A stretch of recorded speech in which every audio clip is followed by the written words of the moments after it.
കൊതിപ്പിക്കുന്ന ധീര പ്രകടനം, നമ്മുടെ നാടിന്റെ ധീര രോമാഞ്ചവിത. തുടർച്ചയായി 48 മണിക്കൂർ കണ്ണുകെട്ടി ബൈക്ക് ഓടിച്ച്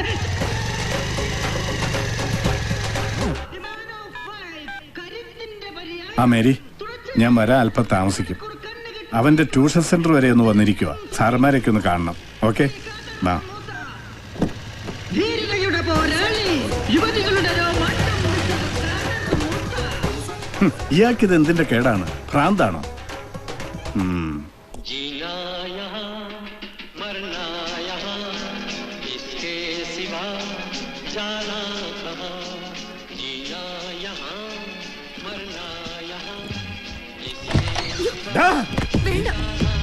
അവന്റെ കോപ്പിലെ ഒരു പാട്ട് കുറെ നാളായി നിന്നെ സഹിക്കുന്നു. വേണ്ട വേണ്ടാന്ന് വെക്കുന്തോറും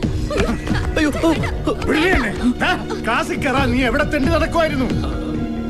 എടാ ചോദിച്ച കേട്ടില്ലെന്ന് എടാ പറയാൻ. നിനക്ക് മനസ്സിലാവില്ലടി എന്റെ വിഷമം. ഈ മഹാന്റെ തന്തയാണെന്ന് അറിഞ്ഞപ്പോ ആ മാഷും പിള്ളേരും എന്റെ ഫോട്ടോ എടുത്തു, ഫോട്ടോഗ്രാഫും വാങ്ങിച്ചു. എന്തിനാണെന്ന് അറിയാവോ? ഒരു ക്ലാസ് പോലും അറ്റൻഡ് ചെയ്തിട്ടില്ലവൻ. അവന്റെ നോട്ടം കണ്ടില്ലേ? അടിച്ച് ചവിക്കുറ്റി പൊളിക്കോ വേണ്ടത്? എന്തിനാ ഇവൻ സുന്ദരക്കുട്ടൻ കളിച്ച് പോണെന്നറിയാവോ? കണ്ടാനും കണ്ട പൈപ്പേ വലിഞ്ഞു കയറാനുവാ. എന്നെ കൊണ്ടൊന്നും പറയിപ്പിക്കണ്ട. പഠിക്കും പഠിക്കും. അതിന് തലവര നന്നാകണം. ഇവന്റെ തലയിൽ കർത്താവ് പഠിപ്പിന്റെ വര വരച്ചിട്ടില്ല. എന്റെ എല്ലാ പ്രതീക്ഷകളും അതിൽ തകർക്കണം.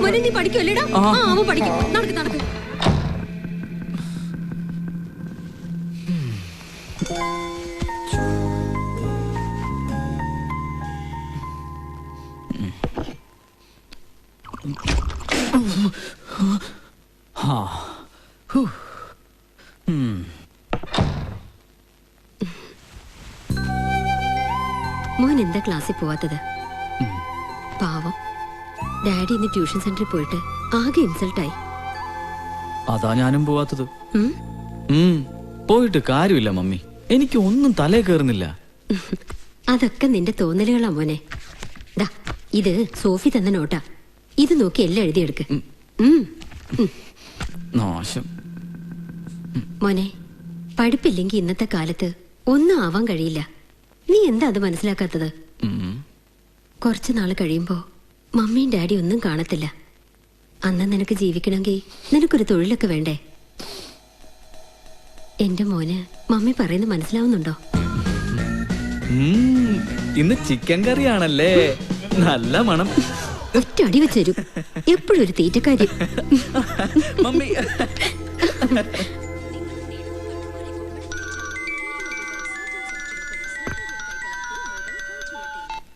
എന്താ മറിയോണ? നീ എന്തിനാ എന്റെ ഡാഡി ഇൻസ്റ്റിറ്റ്യൂട്ടിൽ കൊണ്ടുപോയത്? ഞാനൊന്നുമല്ല, അങ്കിള് വന്നതാ. ഓഹോ, അപ്പൊ നീ ബുക്ക് കൊടുത്തു വിട്ടത്? അത് എക്സാം വരുന്നതിനാൽ ആരും നിനക്ക് നോട്ട് തരില്ല, അതാ ഞാൻ. ഓ, വലിയ ഉപകാരമല്ലേ ചെയ്തത്. നീ നിന്റെ കാര്യം നോക്കിയാ മതി, എന്റെ ട്യൂഷൻ ടീച്ചർ ആവണ്ട. വലിയൊരു പഠിപ്പുകാരി വന്നിരിക്കുന്നു. എന്റെ കാര്യം ഞാൻ നോക്കിക്കോളാം, നീ ഇടപെടണ്ട. കേട്ടോടി ഞൊണ്ടി.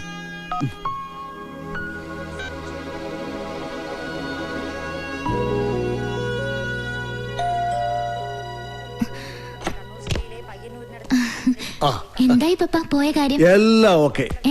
സരോജ് കുമാർ കഥ കേട്ടോ? കേട്ടോന്നോ? കേട്ടു, ഇഷ്ടമായി, ഉടനെ ചെയ്യാമെന്നും പറഞ്ഞു. ആശ്വാസായി. പപ്പയുടെ കാര്യങ്ങളൊക്കെ ശരിയായി വരുന്നുണ്ടല്ലോ. എനിക്ക് ഉറപ്പാ പപ്പയുടെ അടുത്ത സിനിമ സൂപ്പർ ഹിറ്റ് ആകും. ഡയറക്ടർ ജെയിംസ് കുരുവിള അതിശക്തമായി തിരിച്ചു വരും. ചെല്ല പപ്പ പോയി ഡ്രസ് മാറി വന്ന് ഭക്ഷണം കഴിക്കുക. ചെല്ല് പപ്പ.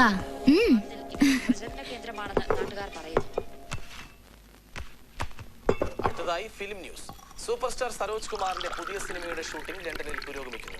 ഈ സിനിമയുടെ പേര് ഇതുവരെ നിശ്ചയിച്ചിട്ടില്ല. ഒരു മാസമായി ഷൂട്ടിംഗിൽ ഏർപ്പെട്ടിരുന്ന സരോജ് കുമാറും സംഘവും ഷൂട്ടിംഗ് അവസാനിപ്പിച്ച് ഈ മാസം അവസാനം മടങ്ങി വരുമെന്ന് പ്രതീക്ഷിക്കുന്നു. സൂപ്പർ സ്റ്റാർ സരോജ് കുമാറിന്റെ 50ാമത് ചിത്രം എന്ന പ്രത്യേകതയും തിരിച്ചെത്തിയ ശേഷം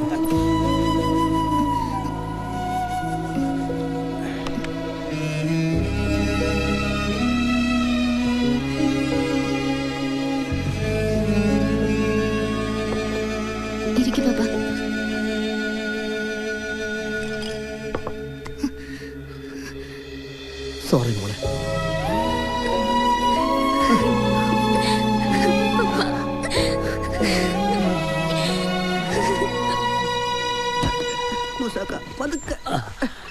ഇവിടേക്ക്.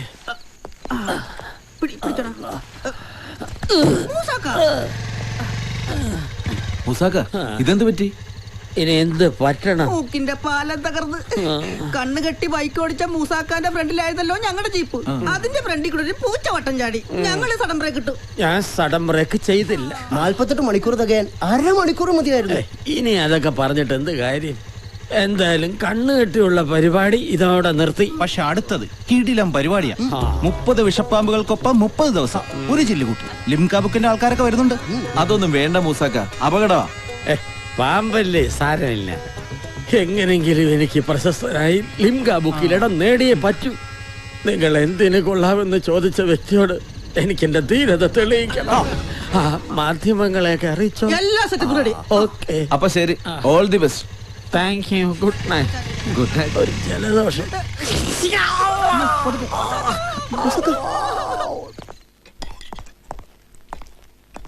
ആ കൊള്ളാലോ. ഇതോടെ കഴിക്കും. ശരിക്ക് വിളമ്പി കൊടുക്ക്. കുറച്ച് ഉടുമ്പിന്റെ ഇറച്ചിയോടെ കിട്ടുമെന്ന് നോക്ക്. അങ്ങനെയാണെങ്കിൽ പൈപ്പെ പിടിച്ചു കയറാൻ ശക്തി കിട്ടും. അയ്യോ, അതെങ്ങനെയാ? ചന്ദനം ചാരിയല്ലേ ചന്ദനം മണക്കൂ.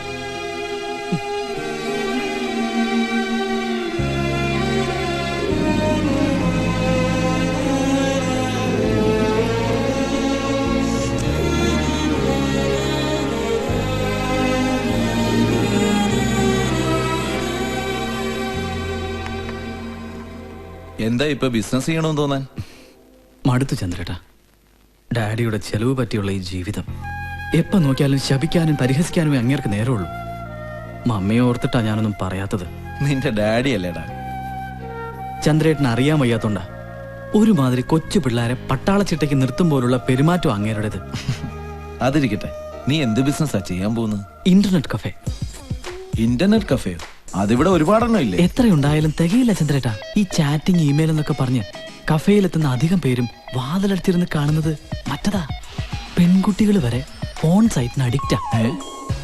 ഇടം എടുക്ക.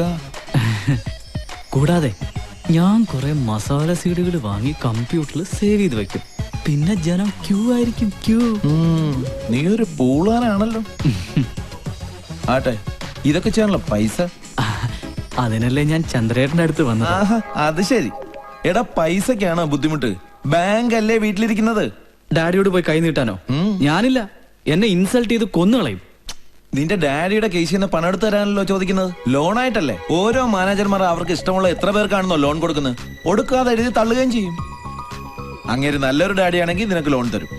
ഷോപ്പ് അഡ്വാൻസിനും ഫർണിഷിങ്ങിനുമായിട്ട് ഒരു 2 ലക്ഷം രൂപ ലോൺ ചോദിക്കേ. കമ്പ്യൂട്ടേഴ്സ് ഒക്കെ ഞാൻ എന്റെ ജാമ്യത്തിൽ ലോണായി വാങ്ങിത്തരാം. ചന്ദ്രേട്ടന്റെ ഈ സ്നേഹം ഒരിക്കലും ഞാൻ മറക്കില്ല. അതൊന്നും സാരമില്ല. നീ ഡാഡിയെ ചെന്ന് കാണും.